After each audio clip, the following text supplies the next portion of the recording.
안녕하세요. NRB 초대석 김가은입니다. 어느덧 다가온 연말연시.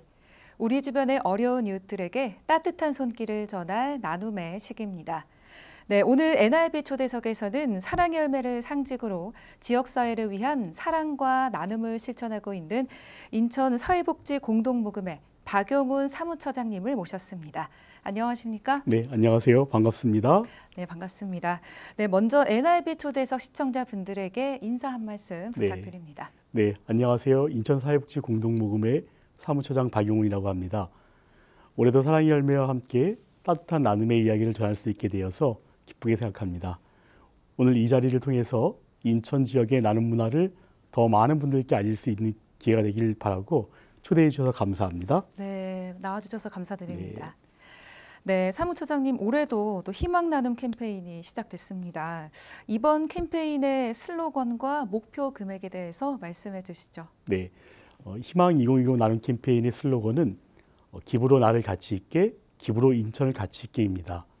이번 캠페인 기간 동안 인천 지역의 모금 목표액은 108억 8천만 원으로 1억 880만 원이 모아질 때마다 인천의 나눔 온도가 1도씩 올라가게 됩니다. 네, 그렇군요.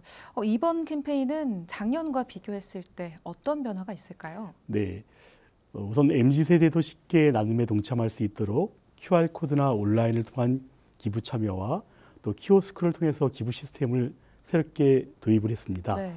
백화점이라든지 지하철역 같은 많은 시민들이 오가는 장소에 설치하고 간편하게 기부할 수 있는 방법을 통해서 참여의 장벽을 낮추고자 노력했습니다. 네, 남녀노소 이렇게 쉽게 기부에 참여할 수 있게 됐네요. 네, 사랑의 온도탑 얘기를 좀 해볼 텐데요. 사랑의 온도탑은 캠페인의 상징으로 또 자리 잡았습니다. 올해 온도탑의 목표 설정은 어땠나요? 네, 시민들 관심 덕분에 지난 캠페인의 나눔 온도가 102도로 마감하긴 했지만 그 과정이 참 쉽지는 않았습니다. 네. 올해에도 기업과 또 기부자들 많은 분들을 캠페인 전에 만나봤는데 그분들이 하나같이 하신 말씀이 올해도 참 경기가 안 좋다는 것들을 느낄 수 있었습니다. 따라서 매년 캠페인 목표는 전년도 실적보다 높여서 잡았는데 이번 캠페인 모금 목표는 지역 경제 상황을 고려해서 지난해 모금 실적 108억 8천만 원을 높이지 않고 동일한 금액으로 목표를 설정했습니다. 네, 그렇군요. 네, 많은 시청자분들이 이렇게 모금된 성금이 어떤 방식으로 사용되는지 궁금해하실 것 같습니다. 네, 저는 모금은 기술이고 배분은 예술이라는 표현을 종종 사용합니다. 네. 그만큼 배분이 어렵다는 표현일 텐데요. 도움을 필요로 하는 곳이 많기 때문에 그만큼 배분이 참 어렵습니다. 매년 모아진 성금은 사회복지기관이나 단체, 또 저소득층 개인을 대상으로 연중 배분되어지고 있는데요.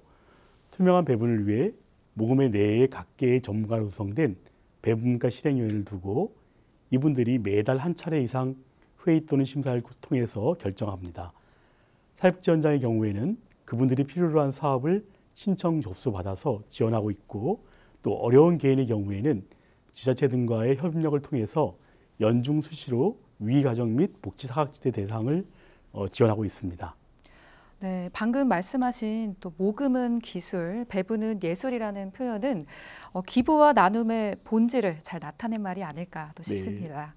네, 사랑의 열매와 희망 나눔 캠페인이 우리 시민들에게 나눔 문화를 어떻게 확산하고 있는지 어떻게 설명 좀 해주실까요? 네, 사랑의 열매는 이웃사랑의 상징으로 올해로 출범한 지 27년이 되었습니다.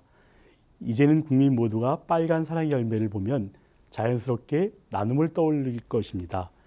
특히나 겨울철 사랑의 온도탑을 통한 이웃돕기 캠페인은 연말연시 자연스러운 나눔 문화가 되었다고 생각합니다. 겨울철뿐만 아니라 이제는 연중 나눔 문화를 확산을 위해 다양한 모금 방법으로 시민들을 가까이에서 만나고 있습니다. 네, 사실 기부에 대한 동기를 부여할 수 있다면 더 많은 분들이 기부에 참여할 텐데요.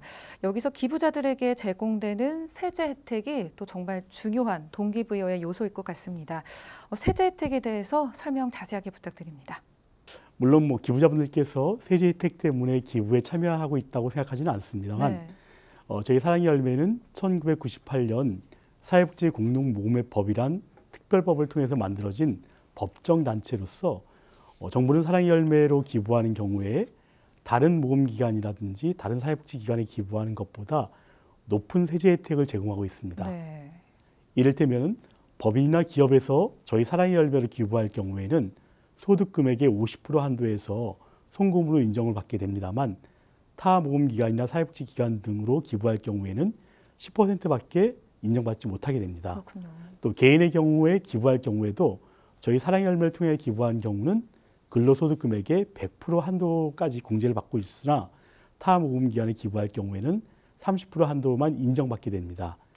정부에서 이처럼 저희 사랑의 열매에 높은 세제 혜택을 주는 이유는 산발적으로 흩어져 모아지는 국민들의 성금을 보다 더 투명하고 공정하게 관리 운영하라는 의미일 것입니다. 세제 혜택 이외에도 나눔에 동참한 분들께 참여 방식에 따라 감사의 뜻으로 현판이라든지 인증패 등을 제공해드리고 있기도 하고요. 또 각종 홍보 매체를 통해 널리 알림으로써 나눔에 대한 자긍심을 심어드리고 있습니다. 네, 모금액이 꾸준히 증가하고 있습니다. 그 비결은 무엇인지 또 특히 올해 모금액 증대를 위해 어떤 노력을 기울이고 계신지 궁금합니다. 네, 매년 모금액이 증가하는 이유는 지역 경제가 아무리 어렵다고 하더라도 시민들이 갖는 이웃과 더불어 함께 살아가자는 나눔에 대한 관심이 줄어들지 않기 때문이라고 생각합니다. 네. 어려운 시기일수록 나눔을 실천하는 분들이 우리 사회에는 아직도 많이 있기 때문이 아닌가 생각합니다. 특히 올해는 모금액 증대를 위해서 기업별 맞춤형 기업 지부 제안을 하였는가 하면 캠페인을 앞두고 지난 11월 4일 인천의 개인 고액 기부자 모임인 아너소사이티 회원의 날 행사를 통해서 캠페인 부목을 조성하기도 하였습니다. 네, 올해 캠페인에서 특히 중점적으로 지원하려는 계층이나 혹은 지역이 있으실까요? 네, 모금에는 사각지대에 있는 사회복지기관과 저소득층들을 중심으로 지원하고 있습니다. 지역 내 안정된 재원 마련이 어려운 소규모 기관들을 대상으로 프로그램이나 기능 보강 사업을 실시해서 꼭 필요한 복지 서비스를 안정적으로 지원받을 수 있도록 하고 있고요. 또한 에너지 취약계층을 대상으로 따뜻한 겨울을 보낼 수 있도록 김장 지원이나 월동비, 월동 용품 등을 지원하는 겨울나기 사업을 진행하고 있습니다. 네. 사랑 열매가 지닌 가치와 그 상징은 시간이 지날수록 더 공감을 이끌어내는 것 같습니다. 네, 시민들이 연중 나눔을 실천할 수 있도록 또 다양한 기부 프로그램과 캠페인을 운영하고 있는데요. 이에 대한 또 설명 들어봐야겠죠. 네, 모금에는 연말뿐만 아니라 연중에도 일반 시민들이 나눔에 참여할 수 있도록 다양한 기부 프로그램과 캠페인을 진행하고 있습니다. 첫째, 가족 구성원들이 함께 월 2만 원 이상 정기 기부에 참여하는 착한 가정, 또 자영업자들이 가게의 이름으로 하루에 1,000원, 한 달에 한 3만 원 이상 정기 기부하는 착한 가게 프로그램, 그리고 직장인들이 월 급여에서 정기적으로 기부하는 착한 일터 프로그램 등이 있고요. 최근에는 반려동물을 많이 키우는데 반려동물의 이름으로 기부하는 착한 펫 프로그램이 있습니다. 또 개인이 1년 내 100만 원 이상 기부하는 나눔 리더 등 다양한 기부 프로그램을 통해서 시민들이 보다 쉽게 나눔에 동참할 수 있도록 꾸준한 사업을 진행하고 있습니다. 그리고 기부금이 어떻게 쓰여지고 있는지 회보나 SNS 또 보도자료 등을 통해서 홍보하고 있고요. 또한 중앙모금회 차원에서도 연중으로 다양한 언론 매체 및 SNS를 통해서 홍보를 진행하고 있고요. 열매둥이 캐릭터를 활용한 이모티콘 제작과 함께 또 굿즈 제작이라든지 이런 다양하게 시민들이 좀 더 친숙한 이미지로 다가갈 수 있도록 노력하고 있습니다. 네, 또 열매둥이 캐릭터, 또 굿즈 얘기를 하셨는데 네. 저희가 이렇게 또 열매둥이 캐릭터 그렇습니다. 인형을 선물 받았습니다. 감사합니다. 네, 너무 귀엽습니다. 네. 네, 또 모금회의 관리 운영비에 대해서 또 이야기 나눠볼 텐데요. 어떤 기준으로 산정되는지도 궁금합니다. 또 시민들이 신뢰할 수 있도록 또 운영 투명성이 어떻게 보장되고 있는지 설명해 주시죠. 네, 모금회는 전체 모금액의 10% 범위에서 중앙이사회를 거쳐서 관리 운영비를 사용할 수 있도록 사회복지공동모금법에 규정되어 있습니다. 이는 전국적으로 적용되는 범위이며 저희 인천만 했을 때에는 2023년도 기준으로 보면은 총 모금액의 5.4%의 금액을 관리 운영비로 사용했습니다. 모금회에는 각종 운영위원회를 구성해서 사업의 투명성과 전문성을 위해서 노력하고 있고요. 앞서 말씀드렸지만 사회복지 분야의 전문가로 구성된 배분과 실행위원회를 통해서 배분 사업에 대한 심사 및 심의와 평가 역할을 하고 있으며 추진된 배분 사업들이 평가를 강화하기 위해서 현장 전문가로 구성된 평가 지원단을 운영하고 있습니다. 네. 또한 인천 시민들로 구성된 시민참여위원회를 통해서 사랑의 열매의 조직 투명성과 기부 문화 확산을 위한 모니터링을 활동을 정기적으로 펼치고 있고요. 네. 또 이 밖에도 저희는 국정감사라든지 보건복지부 감사, 또 자체 감사 시스템 등을 통해서 투명한 운영을 생명으로 하고 있습니다. 네, 이렇게 이야기를 듣다 보니 사무처장님의 또 개인적인 이야기가 네. 또 궁금해지는데요. 모금회와 인연을 맺게 된 계기, 그리고 일하면서 가장 보람 있었던 일들 한번 공유해 주시죠. 네, 저는 그 대학에서 사회복지를 전공을 했고요. 네. 졸업 후에 사회복지 공무원으로서 근무를 했지만은 그 당시만 해도 공무원 생활이 뭐 정해진 틀에 얽매여서 행정 처리하기에 바빴던 때였던 것 같습니다. 네. 어려운 분들께 좀 더 구체적이고 적극적인 도움을 드리고자 하는 마음 때문에 공무원을 좀 그만두고 사랑의 열매에 몸담게 되었습니다. 네. 잠깐인 듯 싶었는데 올해로 25년이 지났고 하지만 지금도 참 잘한 결정이었다고 생각합니다. 이 일을 하면서 매사에 보람된 순간이었다고 생각하고 있는데요. 네. 비록 제가 가진 것은 없지만은 이 일을 통해서 도움을 필요한 곳에 자원을 연결해 드리고 또 도움을 받는 분도 그리고 도움을 드리는 분도 서로 감사하는 모습을 지켜보면서 심부름꾼으로서 보람을 느끼고 있습니다. 기부자 한 분 한 분이 따뜻한 사연을 가진 분들이시기에 이 일이 아니고선 어떻게 이런 훌륭한 분들을 감히 만날 수 있겠습니까? 네. 그래서 지금도 하는 이 일에 천직이라고 생각하고 보람을 느끼고 있습니다. 네, 그렇다면 개인적으로 나눔 활동에 대해 가장 중요하게 생각하는 가치가 있다면 어떤 것들이 있을까요? 네, 나눔 활동에 대해서 가장 중요한 가치는 저는 진정성과 정성이라고 생각합니다. 기부자분들을 만날 때에도 정성을 다하고 또 저희 진심을 다해 갔을 때에 닫혀진 마음의 문을 열어주시는 것을 많이 경험했습니다. 언젠가 한 번은 1억 원으로 기부에 동참해 주신 중년 부부께서 저희의 진심을 지켜보시고 1년 후에 본인께서 직접 재단을 만들고자 준비했던 50억 원의 지원을 기부금으로 가져오셨던 일이 기억납니다. 네. 매사에 정성을 다하다 보면 이루어진다는 중용의 문구를 늘 마음속에 간직하고 일을 하고 있고 또 동료 직원들에게도 틈틈이 이야기하고 있습니다. 네, 사랑의 온도탑의 온도를 더 올릴 수 있는 다양한 방법이 있다고 들었는데요. 시민분들이 손쉽게 기부에 참여할 수 있는 방법이 있다고 들었습니다. 네, 사랑의 온도탑 온도를 더할 수 있는 방법은 가장 손쉽게는 그 ARS 060-700-1210 한 통으로 3,000원의 기부에 참여할 수 있습니다. 또한 모금의 홈페이지를 통해서 참여할 수 있고요. 또 가까운 지역의 행정복지센터를 찾아가셔서 기부를 접수할 수 있습니다. 456-3333번이 저희 기부 상담 대표 전화니까요. 이쪽으로 연락 주시면 자세히 안내해 드리겠습니다. 인천 사회복지 공동모금회 활동이 우리 지역사회에 미치는 영향에는 어떤 것들이 있을까요? 네, 올해 희망 캠페인 슬로건이 기부로 나를 가치 있게, 기부로 인천을 가치 있게입니다. 모금회의 활동은 기부자가 기부를 통해서 나를 가치 있게 만들고 또 그 기부금을 필요한 곳에 잘 전달하여 세상을 가치 있게 만드는 역할을 하고 있습니다. 네. 이렇듯 모금회는 기부자와 소외된 이웃을 연결하는 플랫폼이 되어서 지역사회에 긍정적인 변화를 가져오고 있다고 생각합니다. 네, 최근 몇 년간 또 이렇게 경제적인 어려움으로 기부 여력이 줄어든 가정도 많습니다. 이런 환경에서 나눔의 가치를 유지하기 위해서 어떠한 노력이 있었는지 또 궁금합니다. 네, 기존 기부자분들에게 다양한 방법으로 기부금의 쓰임새에 대해서 알려드리도록 노력하고 있습니다. 네. 연간 보고서를 제작하여서 전달하고 또 기부금 결과 보고서를 통해서 안내하고 또 소식지나 홈페이지를 통해서 모금회의 배분 사업에 대해서 알리고 있습니다. 또한 다양한 기부 및 미담 사례를 알림으로써 작은 나눔들이 우리 사회와 이웃들을 변화시킬 수 있다는 것을 보여드리고 있습니다.